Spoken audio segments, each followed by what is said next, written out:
কোনোদিন বাংলাদেশের বন্ধু হয় না, শত্রু। তোমরা নিশ্চয়ই এই ভদ্রলোককে চিনো, অবশ্যই চিনো, আর না চিনলে বইলা দে, ইনি হচ্ছেন আমাদের টাইগার রবি। কয়েকদিন আগে কি অভিনয়টা করছে, ইন্ডিয়ার দর্শকরা না তাকে মানে তারে নাকি মাইরা ধইরা আদর আপ্যায়ন কইরা দিছে আর কি। কোনো প্রমাণ তো নাই তারে যে মারছে। কি অভিনয়টা যে করলো ভাই, দেশের ইজ্জতটা মাইরা দিয়ে আইছে ওইখানে। টাইগার রবি যে ইন্ডিয়া গিয়ে ভাবটা ধরলো, মানে এই অভিনয়টা করলো, সারা পৃথিবীর কাছে বাংলাদেশের মান সম্মানটা কিন্তু একদম এক প্রকার নষ্ট করে দিছে। মানে নিজে ভাইরাল হইবার লেগা বাংলাদেশটা ডাউন করে দিছে।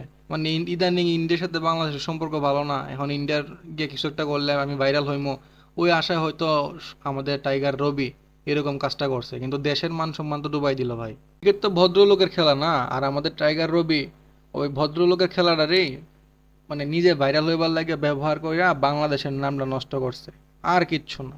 বাংলাদেশের টিভি চ্যানেলগুলা সাংবাদিকরা এটারে ঢালাও ভাবে প্রচার করছে, মানে ইন্ডিয়ার সাথে এখন ঝামেলা, ইন্ডিয়ার বিষয়ে কোনো বিপক্ষে ভিডিও বানাইলে অবশ্যই ভিউ আইব। ওই ভিউর নেশায় তারাও মানে সত্য ঘটনার দরকার নাই, একটা খবর আইছে ওইটাই আপাতত প্রচার করে দেয়, তখন বাকিটা দেখা যাইব যখন যা হয় আর কি। এমনিতেই বাংলাদেশের মানুষে ইন্ডিয়া ভিসা দেয় না, তারপরে ওই যে অভিনয়টা কইরাইছে, এখন তো ওরে তো খেদাই দিছে, নিজের থেকে ভাগাই দিছে, দেশের মান সম্মান বাড়লো না।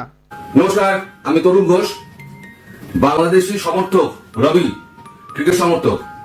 তাকে আজকে ভারত থেকে ফেরত পাঠিয়ে দেওয়া হয়েছে। তিনি অভিযোগ করেন যে ভারতীয় সমর্থকরা তাকে গালিগালাজ করেছে এবং তাকে মারধর করেছে, ফলে তিনি অসুস্থ হয়ে পড়েছেন। তারপরে সমস্ত ক্যামেরা, যত সিসিটিভি ক্যামেরা ছিল ওই অঞ্চলে, মানে গ্যালারি ওই প্রত্যেকটি অঞ্চলে ক্যামেরা থাকে, তো প্রত্যেকটা ক্যামেরা ফুটেজ 3বার করে চেক করা হয়।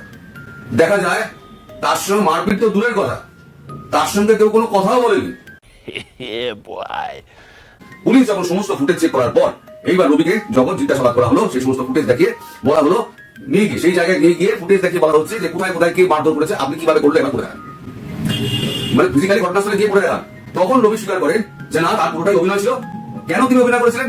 না, তিনি অভিনয় করেছিলেন যাতে তার বক্তব্য অনুযায়ী যাতে বাংলাদেশি ক্রিকেটার যারা রয়েছে তারা গ্যালারি থেকে গ্যালারির সামনে এসে তাকে যেন হাত মিলিয়ে যান।